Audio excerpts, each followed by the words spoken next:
Diddy's new shocking and horrific new lawsuit by a young woman named Ashley Parham. We got to talk about this and a lot more. But before we get into it, please let me introduce myself. My name is Sebastian and I welcome you all with open arms. I spill pop culture tea videos every single day. So if you're looking for a new messy best friend who is covering all things Diddy, Bieber's, Kardashians, I mean, you name it. If it's trending in pop culture, I'm covering it. I do want to just give a disclaimer and a disclaimer and of course a trigger warning, because this is a very heavy lawsuit, and it has very horrific details, and I just want to be as open and honest with you guys. I'm going to be as human and as respectful as possible, because these allegations, I know, are things that happen on a daily with millions of people in the world. So I want to be as sensitive and as respectful as possible. But I've seen your guys' messages to talk about it, so I will be talking about it. But I will handle it with as much respect and care as I can. And of course, I have to say this is all alleged as well. So it says here that there's a new lawsuit, and Diddy is being sued by a woman named Ashley Parham, who claims Diddy SA'd her in a gangbang style R after she dissed him on a FaceTime call. According to the lawsuit obtained by TMZ, Parham met a friend of Diddy's at a bar in February 2018, and he called Diddy on a FaceTime. But Parham says she wasn't impressed by the man's famous friend, telling Diddy to his face she thought he played a part in Tupac's unaliving. Parham claimed Diddy told her she would, quote, pay for her Tupac comment, an overall dismissal of him. And she says 1 month later, Diddy's friend set her up for Diddy to R her. In her suit, Parham says the man she met at the bar invited her over to his Orinda, California home. And when she was there, Diddy showed up and told her, quote, she thought she would never see him in person, quote.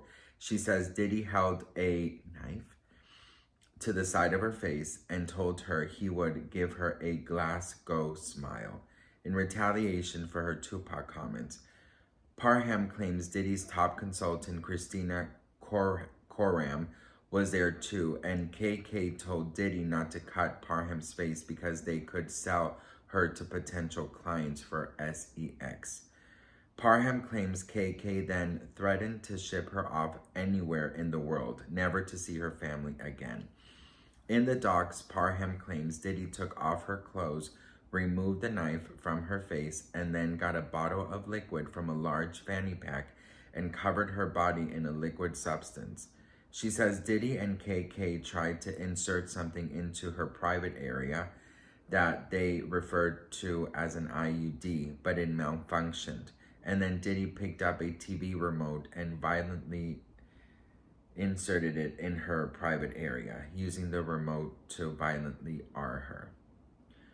Parham claims Diddy told her that her life was in his hands, and that he could, quote, take her, and she would never be seen again. And then he later violently R'd her from the back and instructed 2 other men to do the same, which she says they did. She also claims another man with Diddy R'd her in the front. After the alleged gangbang style R, Parham claims Diddy and his buddies left her limp body inside the home as they went in the backyard to smoke weed and cigarettes.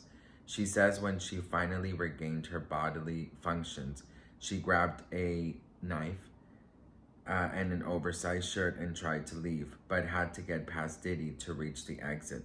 She says she confronted Diddy, who she says was surprised to see her walking because he had given her, quote, enough drugs to take out a horse.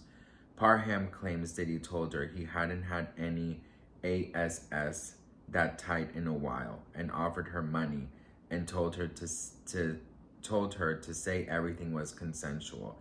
Parham says she refused and threatened to go to the cops, with Diddy telling her no one would believe her, and if she told anyone, he would harm her family. She says one of his associates showed her a phone that appears to be live streaming video from outside her sister's home. In the suit, Parham claims Diddy even called his mom Janice Combs in an effort to convince her not to report the R. And she says Diddy's mother yelled at her to not hurt her son and brushed off Parham's claims Diddy R'd her. Parham claims Diddy told her he'd gotten away with bigger crimes and again referred to Tupac. She says the Tupac comment pissed off one of the men who was with Diddy, who drew a armed weapon and later fired a shot that sent Diddy running. She says she then chased after Diddy with the knife, caught up to him and was about to insert it in him when he started pleading for his life. She says she had a moment of clarity and ran to the exit. Diddy chased her down and she wielded the blade at him, grazing his abdomen. In the docs, Parham claims she escaped to the street and yelled for neighbors to call the cops. She then heard Diddy's SUV speeding away from the home. Parham claims a sheriff from the Contra Costa Country Sheriff's Department responded and she told him she had been violently gangbanged by Diddy and others, but she doesn't believe the CCCSD investigated her claims. She also says she reported the R to Walnut Creek Police and the Orinda Police Department, but she was told no law enforcement agency had opened an active investigation to any of the reports. Parham's attorney in the lawsuit are Ariel Mitchell and Sean Perez. So this is separate. So it's separate from the 120 S8 lawsuits that Tony Busby is representing. So I misinformed that in the beginning. In response, Diddy's camp tells TMZ numerous lawsuits, many of them by unidentified complainants, have been filed against Diddy in recent months with claims spanning from the false to outright absurd. They say multiple lawsuits have already been discredited, but these continued allegations, some logged via a 1-800 number, have done irreparable damage to Diddy's case. They worry the media circus around his case will deprive their client of a fair trial.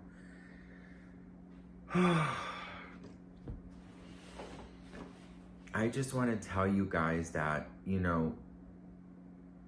this is insane. Of course, legally I have to say this is alleged. Diddy has not responded to this just yet. But aside from this case for a second, this happens to millions of women, millions of women out there who get basically destroyed mentally and physically. And the worst part is that some are not taken serious. And if it's done by powerful people, they are a lot of times shut down. That's why it's important how we handle this right now. How we handle these allegations, how we handle this case of Diddy, because women out there, victims out there, are looking at how the public will react, if they will be nice about it, if they will be cold about it. And I think it's important, given my platform, to be as respectful and as human as possible, to show all the victims out there. I'm not saying of Diddy's, because of course these are alleged victims, but all the victims out there, I want to say that I am with you 100%.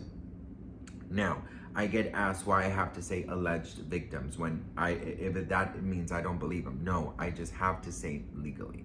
So these are alleged victims as of right now, of course. You guys get it. But you guys know how I feel. I am 100% with everybody, and I wish and pray every single day that they get justice. Now, again, Diddy has not responded. He has been responding to most of them, or his team at least, so we'll see what they respond. Of course, these are alleged claims, but I pray for her. I pray for her. God, I pray for her. I pray for every single person out there who has experienced this and worse, or things that just have completely change their life, because this will affect your life, your future. It affects your everyday, it affects your every second. It's not just go get therapy and you'll be fine. Absolutely not. These memories, these actions will forever be with the victims. So I am 100% with you. And with Diddy, we'll see what happens at the trial. We'll see what happens, you know, when everything starts on May 5th, 2025. But of course, like always, I have to say this is all alleged. But I love you all so much. Let me know what you guys think in the comments below of this new lawsuit. You can find the full article in tmz.com. And I love you all, and my heart is with you. And I hope and pray that I'm handling this with as much human possible, because trust me, even reading this and it's just terrible. And I can't imagine people out there who have gone through this, who are having to relive their own moments because of this. So I love you all. I'm with you, and I just pray for healing for everyone.